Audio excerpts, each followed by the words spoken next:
Paris, 1858. Inside the Grand Opera House, excitement buzzes as Rossini's Barber of Seville is about to begin.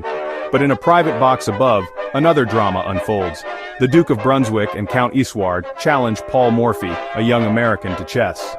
The opera's music swells, but Morphy's focus is absolute. His pieces move in harmony, creating a symphony of their own. This game, the opera game, is still studied over 150 years later. It's a story of attack, sacrifice, and a brilliant checkmate. Tonight, the real performance is not on stage but on 64 squares. The curtain rises on a chess masterpiece. Who was Paul Morphy? Born in New Orleans in 1837, Morphy was a chess prodigy who learned by watching his family play. By his teens, he was the city's best, defeating seasoned masters. In 1858, Morphy sailed to Europe to challenge the world's top players. He quickly defeated Europe's best, including Adolf Anderssen. Morphy's style was clear, logical, and powerful. He saw what others missed. Though there was no official title, everyone knew he was the world's best. Even in casual games, Morphy played with artistic passion. In just 17 moves, he created the legendary opera game. The opera game remains a symbol of Morphy's genius and legacy. The opera game began with the Philidor defense. Morphy as white played e4, the Duke and Count replied e5. Both sides fought for the center from the start, setting up an open, tactical battle. Morphy developed his knight to f3, attacking e5. Black defended with d6, the Philidor defense, a solid but passive choice. Morphy immediately challenged the center with d4 while Black pinned his knight with bg4. This pin looked threatening, but Morphy saw through it. Black's early bishop move broke opening principles, and Morphy continued his plan. He traded pawns in the center, then Black exchanged bishop for knight, thinking they'd damage Morphy's structure. Morphy recaptured with his queen, placing it actively in the center. In just 5 moves, Morphy's pieces were more active, his plan clear. The Duke and Count were already falling behind in development. Morphy's understanding of space and activity gave him the initiative. The opening was no longer just about piece placement, it was about seizing control. Morphy's queen and bishops eyed the board aggressively. Black's pieces, meanwhile, were awkward and passive. The stage was set for Morphy's signature attacking style. The game was open, the tempo fast. Morphy's moves were purposeful, each building toward a coming storm. The Duke and Count struggled to keep up. Morphy's advantage grew with every move. The battle lines were drawn. The opera game was about to become a lesson in attack. Morphy's artistry was just beginning to unfold. The audience below had no idea what brilliance was happening above. After the opening, Morphy's focus was clear, rapid development. He brought his bishop to c4, targeting Black's weak f7 pawn. The Duke and Count defended with knight to f6, but Morphy dictated the pace. Next, Morphy played queen to b3, attacking both f7 and b7. Black scrambled to defend, placing their queen on e7, but it blocked their own bishop. Morphy's pieces worked together while Black's got in each other's way. He developed with tempo. Each move threatened something new, forcing Black to react. Morphy's knight came to c3, nearly all his pieces now active. The Duke and Count had only one knight developed. The difference in activity was striking. Morphy's army was ready for battle. Black's was still waking up. Every move Morphy made increased the pressure. Black was always on the defensive, never able to create threats. Morphy's development was not just fast, it was purposeful. He showed that speed and coordination win games. The Duke and Count were overwhelmed, their position crumbling. Morphy's attack was building to a climax. The lesson was clear. Develop quickly, and you control the game. Morphy's pieces were poised for a decisive strike. The opera game was becoming a masterclass in initiative. The real show was on the chessboard. With a lead in development, Morphy prepared to attack. Black played c6, but it was too late. Morphy saw his moment. He played bishop to g5, pinning Black's knight to the queen. Black tried to chase Morphy's bishop with b5, but this only weakened their position.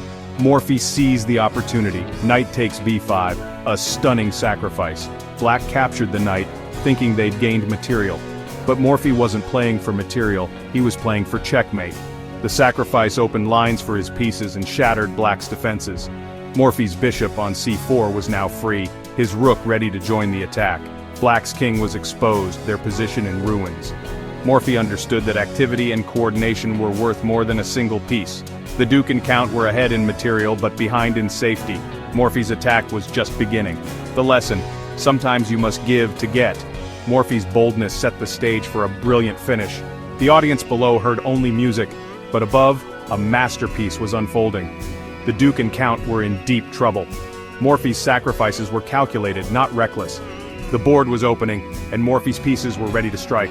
The opera game was now a lesson in daring. Morphy's genius was on full display. The attack was unstoppable. The end was near.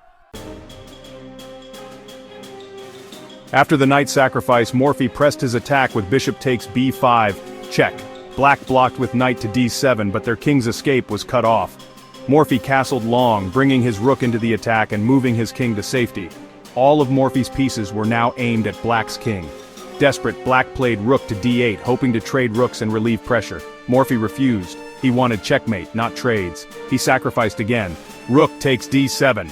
Black recaptured, now a full rook ahead in material. But Morphy had removed the last defender. The d-file was open, Black's king exposed. Morphy's sacrifices were not about material. They were about creating unstoppable threats. The Duke and Count were helpless as Morphy's attack closed in.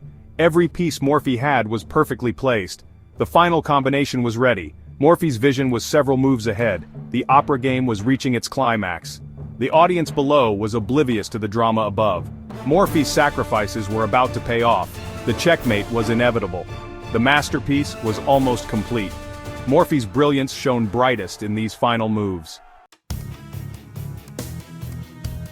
The final phase was a lesson in coordination. Morphy brought his last rook to d1, threatening checkmate.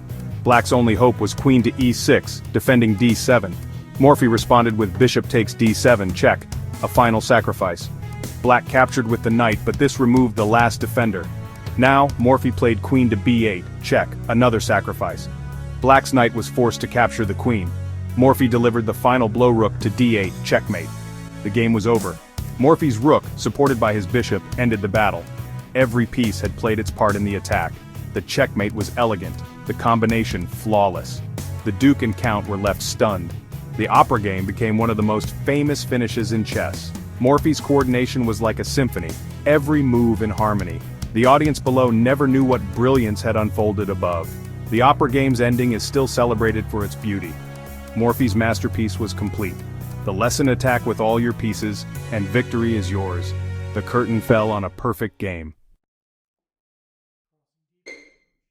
The opera game is more than a beautiful game. It's a lesson in chess fundamentals. Morphy showed the power of rapid development, bringing his pieces into play quickly and efficiently. He fought for the center from the first move, controlling the board and giving his pieces space. Morphy always played with initiative, making threats and forcing his opponents to react. He demonstrated the value of sacrifices, giving up material for activity and attack. The Duke and Count fell behind because they ignored these principles. Morphy's pieces worked together like a perfect team. His sacrifices were logical, not just flashy. The final checkmate was clean and elegant, a true work of art. The opera game inspires players to seek beauty, not just victory. Morphy's lessons are timeless. Develop quickly, control the center, play actively, and don't fear sacrifice. Chess is not just a battle, it's an art form. Morphy's masterpiece reminds us to enjoy the game and strive for creativity. The principles he demonstrated are still taught to every new player. The opera game is a guidebook for attacking chess. Morphy's clarity was ahead of his time. His ideas shaped the future of chess. The beauty of the opera game endures. Its lessons are as true today as in 1858. Paul Morphy's reign at the top was brief. After his European triumphs, he retired from chess at just 22. His later life was troubled, but his influence on chess is immense. Morphy changed how the game was played, bringing logic and strategy to the forefront. He showed that rapid development, center control, and piece activity are the keys to success. Morphy was the first unofficial world champion, laying the foundation for modern chess. Greats like Steinitz and Fischer studied his games and praised his accuracy. Fischer believed Morphy would still be among the best today.